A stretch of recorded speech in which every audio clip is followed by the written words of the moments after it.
Divorces aren't often as smooth or peaceful as the marriages they dissolve. Kelly Clarkson, the first American Idol winner, and Brandon Blackstock's divorce seems to support this. Everything about a high-profile divorce, including the legal maneuvers, court rulings, financial litigations, and everything else, is becoming even more complicated than before. Perhaps this is the real reason for Kelly Clarkson's recent increase in expectations placed on Brandon Blackstock.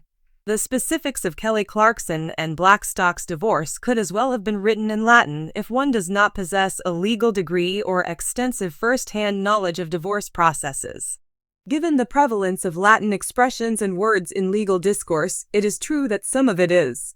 Maybe it wouldn't be as astounding if we could use simpler language. The crux of the matter is that they are both unhappy with the divorce decision. The particular conditions imposed by the courts have not been acceptable to either Kelly Clarkson or Brandon Blackstock. Money is definitely a factor.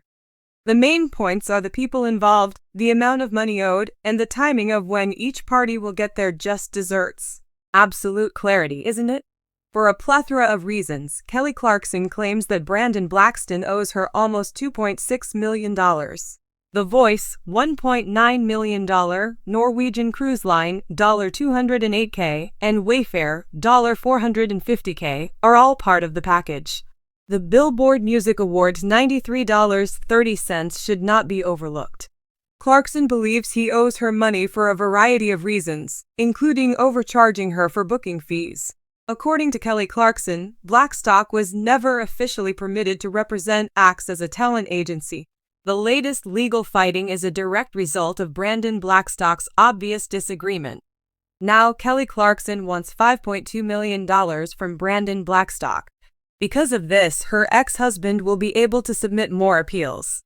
It has not yet obscured anything. This complicated divorce is evidence that more money always leads to more complications. The question that naturally arises after 7 years of marriage and the birth of children together is whether or not the pain, anxiety, and expense incurred due to legal representation will have been worthwhile. It underpins the whole scenario. No matter what happened, the courts should put things right for whomever was victimized. Assuming it can ever be correct again, of course. Provide your opinion.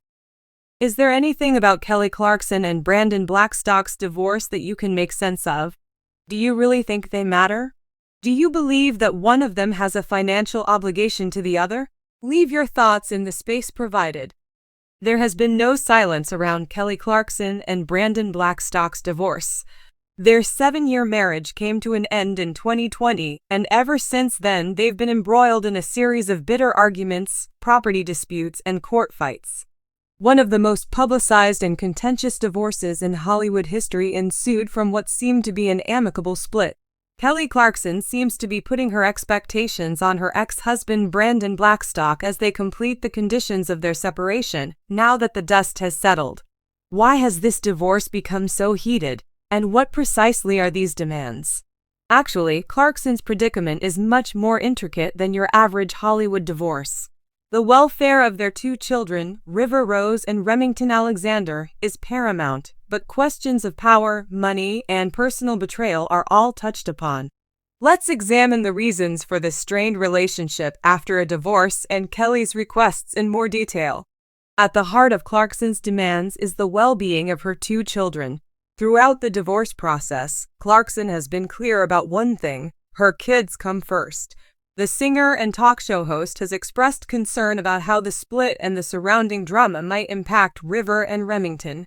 Early in the divorce proceedings, Clarkson was granted primary physical custody of the children, which was a significant win for her, as she wanted to ensure stability for her family.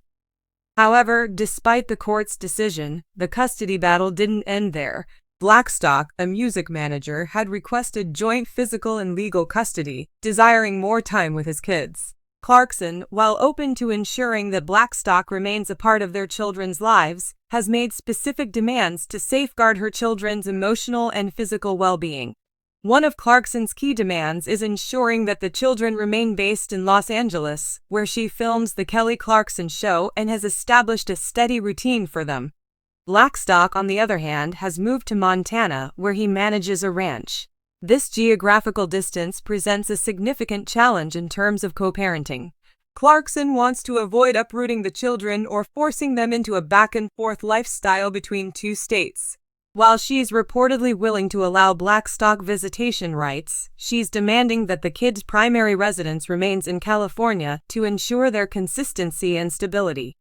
In addition, Clarkson has asked for certain restrictions when it comes to Blackstock's parenting time. She has allegedly requested that their visits be supervised until the court is satisfied that the arrangements prioritize the children's safety and emotional security. This demand likely stems from her concerns about the Montana lifestyle and whether Blackstock can provide the same level of care and attention that the children are used to in Los Angeles. While custody has been one of the most emotionally charged issues, the financial aspects of the divorce have been just as contentious. Given that Kelly Clarkson is one of the most successful artists of her generation, her financial portfolio far outweighs Blackstock's.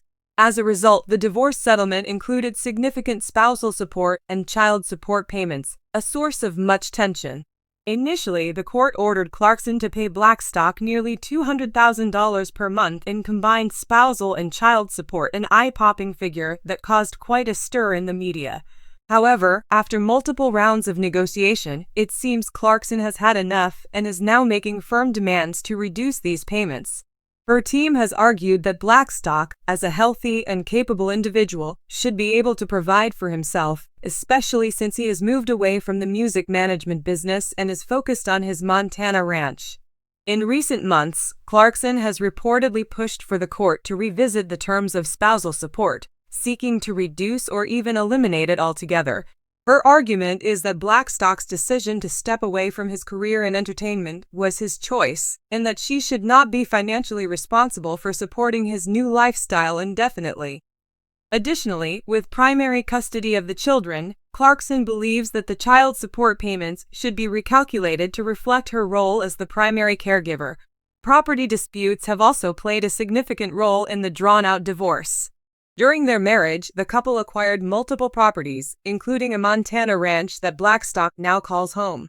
Clarkson has demanded that Blackstock vacate the Montana property, which was purchased during their marriage and is technically community property.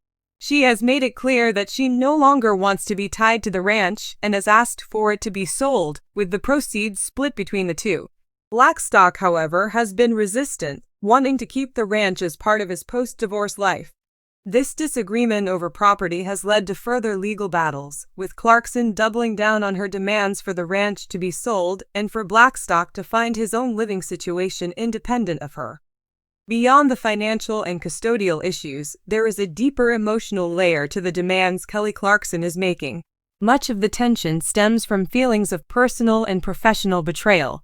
Blackstock was not only Clarkson's husband but also her manager, overseeing her career for several years.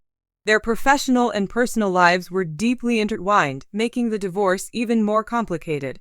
After the split, Clarkson reportedly discovered certain financial discrepancies that left her feeling betrayed by Blackstock's management of her career.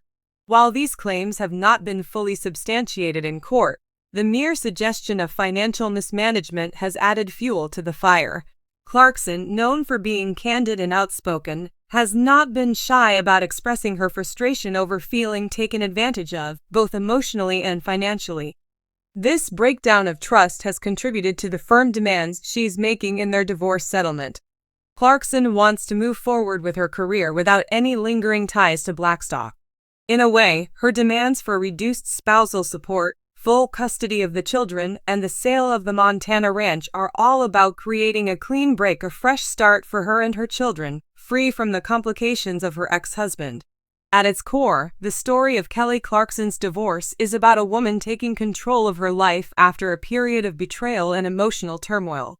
Clarkson, known for her powerful voice and resilient spirit, is now demanding what she believes is fair for her and her children. She's not willing to let the legal system or anyone else dictate how her life will proceed post-divorce.